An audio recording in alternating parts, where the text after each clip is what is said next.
2013 BMW 320i just threw a parking lamp malfunction.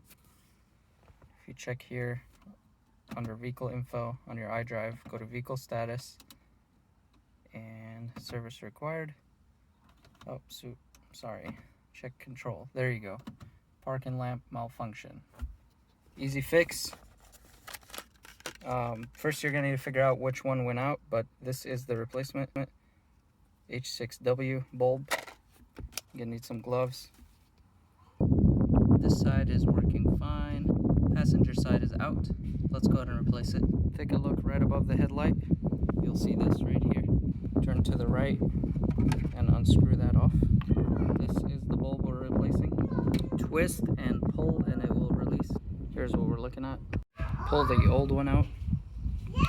Push and twist to get it out. Got the new one. Gonna pop it right in. Check that it's working before putting it back. That's it, guys. Quick and easy fix. Get rid of that annoying chime. You're gonna hear it every time you start the car, and anytime you leave the car, it'll tell you that there's a malfunction. So quick and easy way to get rid of that annoyance. Thanks for watching. Consider subscribing.